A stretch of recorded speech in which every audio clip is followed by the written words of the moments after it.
Alright, so guys, wala na namang kuryente sa Cabanatuan City. Mamamasada tayo.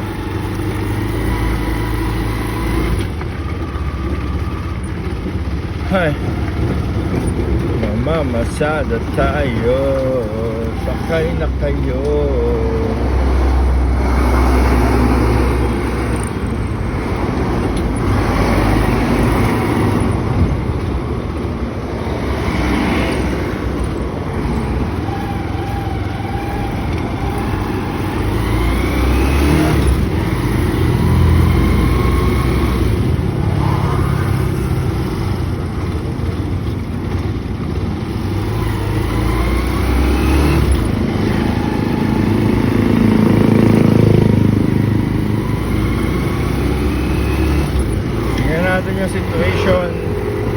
Yung situation ng mga ang mga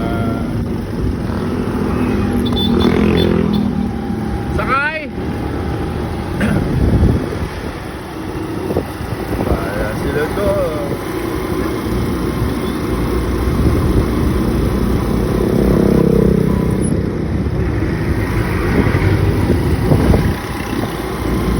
Grabe makakaway si ate.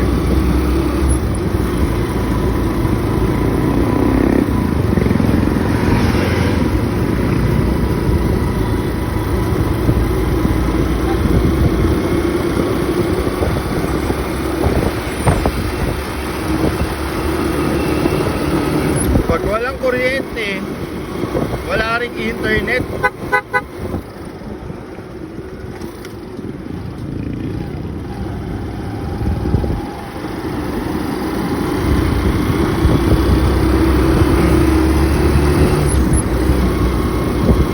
Kaya walang silbi yung cellphone kapag pag walang kuryente, walang internet. Hindi ko lang alam kung sa data lang yung walang internet, pero walang data eh. Hindi ko pa natatanong or natetesting kung yung mga may wifi talaga na modem meron kapag ganitong brownout. Oh, akit ng doggy.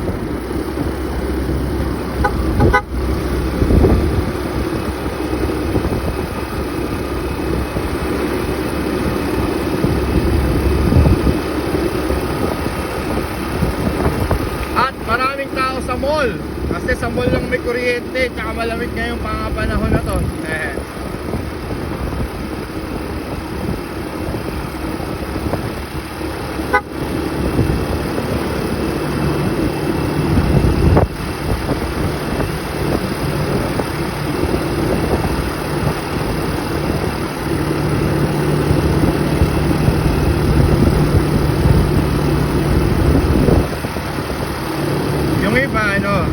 Kapag ganitong mainit ang mga nila, syempre unang-una dyan, kapag wala kang generator sa bahay at kung may kotse ka naman, pwedeng doon na lang kayo sa loob ng sasakyan, i-aandar yung makina.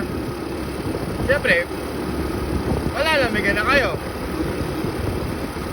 so may mga sasakyan. Kung naman sa wala at may generator ka naman, generator. Gasolina lang yun, okay na.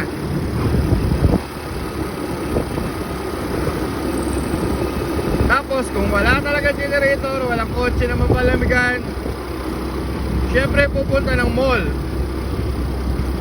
Yun yung mga nila. Bukod sa mall, pupunta na swimming pool. Yan, kung may pera. Swimming time.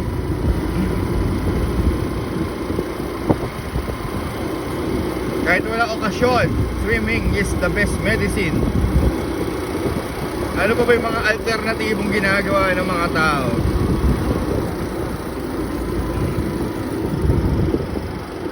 Pag wala pa rin doon sa mga sinabi ko na yun, ang ginagawa nila, syempre bibili sila ng mga power stations. Yan.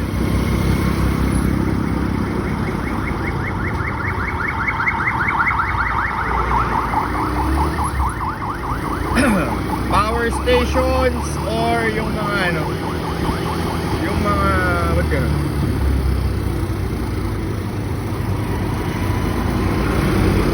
Yung mga solar.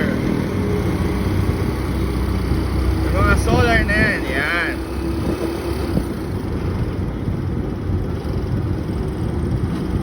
Wala naman traffic kahit walang ano, stoplight.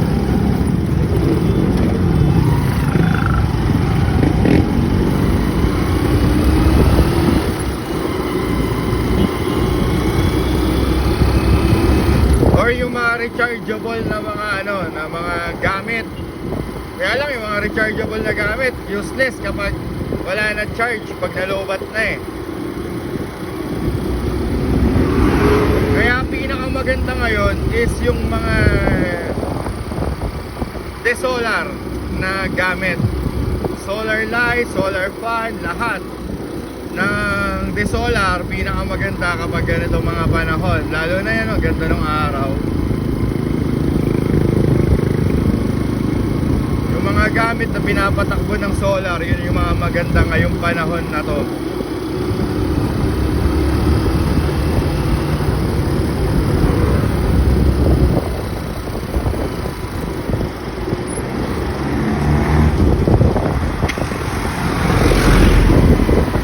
Ay nako, si kuya, hindi malaman kung saan pupunta. Kaya din nakaka-traffic dito eh. Butas pa pala eh, di pa natatapalan. Ayan o. Sakay!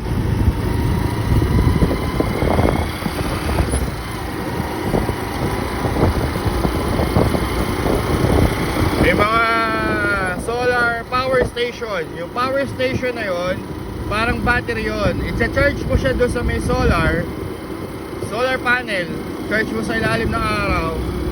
And then pag na-charge na, pwede ka nang gumamit ng kuryente na kaya niyang paganahin.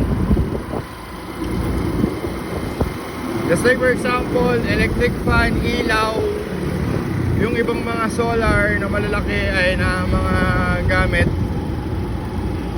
pwedeng magpagana ng ano, ng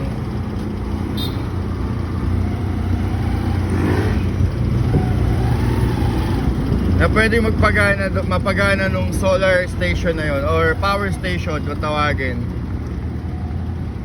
Pwedeng isaksak dun. So andito na tayo guys. Haha. Abang-abang lang tayo. Sakay! Nang maisasakay natin. At maraming nagsara ngayon, yung mga walang ano, mga walang generator. At madami ding malulugi ngayon kasi kailangan nila magpagas ng mga generator nila.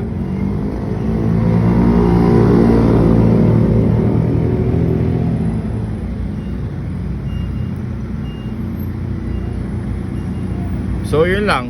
Pero pinakamaganda ngayon, the best way na magkaroon ka ng kuryente is yung mga power stations, yung mga solar recharge ng mga appliances. Yun yung mga the best ngayon na gamit sa mga panahong ganito. Ilang beses na nawawalan ng kuryente, madami na. Dahil may maintenance daw ang NGCP, tapos nagkaroon ng emergency ang NGCP. Kasi kapag yung mainline talaga yung nasiraan, lahat ng tatamaan ng mainline na yun apektado. At kapag nawala ang mainline ng NGCP, malamang guys, isang buong syudad ang walang kuryente. Katulad ngayon, hanggang alas 7 daw ng gabi yan, malalaman natin yan kung ano oras may babalik talaga. Estimation lang naman nila yon, yung alas 7 pwede bumalik na alas 5, alas 6, ganun. So yun lang, bye bye.